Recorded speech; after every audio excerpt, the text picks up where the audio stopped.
Despite having a very special place in the hearts of SnowRunner fans, the Khan Lo4F is not exactly known for its usefulness.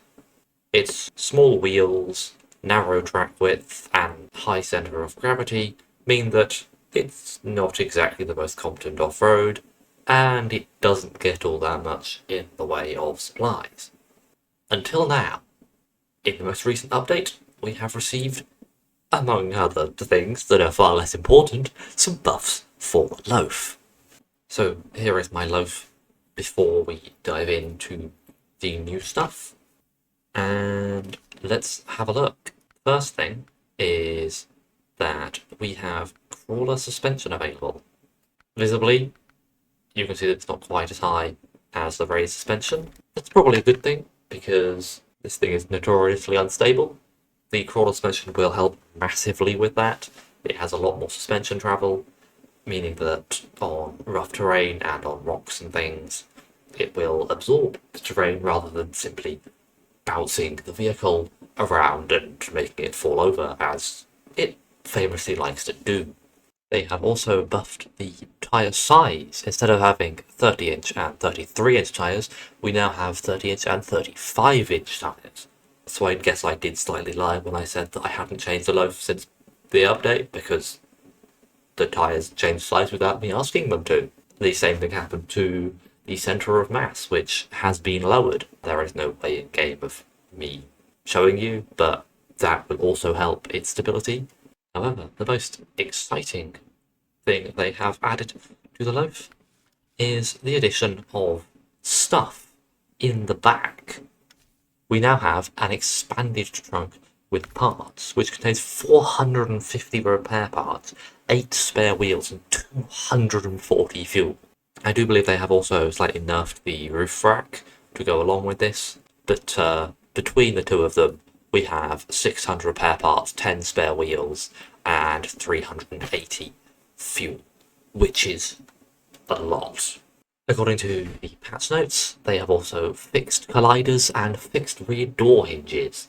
I can't say I particularly noticed a problem with the rear door hinges before, but I don't think I ever particularly looked too intently at them. Although now I am looking at it, it does seem to me that you wouldn't actually be able to open the door because the tow hitch is in the way. So let's just ignore that. Let us see if I can feel any difference. Having not driven it in a while, immediately I notice with the crawler suspension that it has a bit more body roll. I mean, let's see if we can flip it. Very important test. Can I just make it fall over? Surprisingly enough, no.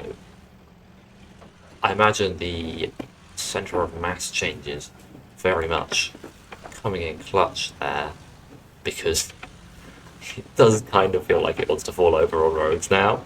Let's just drive around a little bit, see if it feels different. I mean, it is already noticeably less bouncy.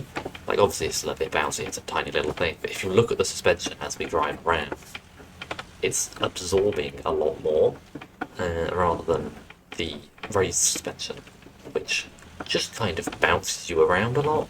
This is already quite a lot better. It feels so much more planted. I imagine the centre of mass changes are also really putting in work here, because it feels so stable, which is not something I ever thought I would say about the loaf. It is just handling all this.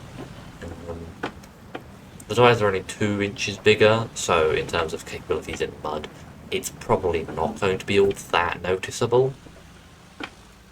I mean, we've got 2-inch bigger tyres, and I've lowered the suspension by a few inches because the crawler suspension doesn't have quite as much ride height. So overall, it's probably not going to be particularly different in that aspect, but if you start driving on rocks, it's probably going to be a lot better. Speaking of, let's just have a look. I mean, you can see the suspension has more travel than the raised suspension. That wasn't much rock, to be honest. It was hoping to find a bit more rock to drive over. I do not remember the layout of most of Michigan. I have not really played this in years. The other things that have been changed in this update is that the F750 and the Apache have also received buffs to their repair supplies and fuel and spare tyres. The F750 now has some absolutely ungodly number of repair parts. I cannot remember off the top of my head, but it is several hundred in the back of it, like more than the van body add-on, I think, or up there with it, which is absurd, but also makes sense because it has a massive bed. It also can now switch out the trailer hitch to have the light trailer hitch for scout trailers, which is nice. And the Apache has finally received a trailer hitch. It is no longer limited to not doing much. It now has a larger capacity for spare parts and fuel and gets a trailer hitch. So, good day for those 3 scouts. I wonder what scouts are up next, because they upgraded some last update, they've upgraded some this update. I'm sure there's a list of OG scouts they're working through. Technically Apache's OG, but very early. Along with that, they also buffed the Pacifics, exclusively through making their tyres heavier, which doesn't sound like it would necessarily be a buff, but in the way SnowRunner works, that has massively increased their ability to pull things, particularly up hills. The P12 was notorious for being kind of weak and really struggling to pull things up hills, and from what I've seen, it is significantly better at it now. And the P512, I think it is, has received a buff to the fuel tank. Other than that, we have a couple of bug fixes, and I have heard that they have introduced a new bug. I currently do not seem to be suffering from it myself, potentially, but I have seen various reports of trucks just sort of being magnetized in a certain direction for no clear reason in mud, happening to people seemingly at random. Doesn't happen to everyone, doesn't happen to everyone on all maps or with all trucks. It's just certain trucks on certain maps for certain people are having a very strange and obviously quite problematic bug where they just get randomly pulled around and you just can't control the truck. It just decides it's moving in a direction, which is quite bad for the game, and obviously that is not good, and I really hope they fix it. Unfortunately, they don't have a great reputation of fixing said bugs. I am still suffering the bug on wheel of pressing the buttons to scroll through the tabs at the top, or like in the garage, scrolls 2 at a time. I'm only pressing it once each time, but it goes 2 every time, and I don't know why it does that. I can't seem to do anything about it. It just is like that now, which is a bit inconvenient. For some menus,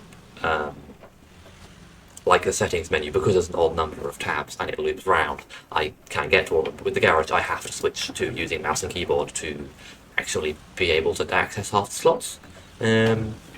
That's been happening for a few months.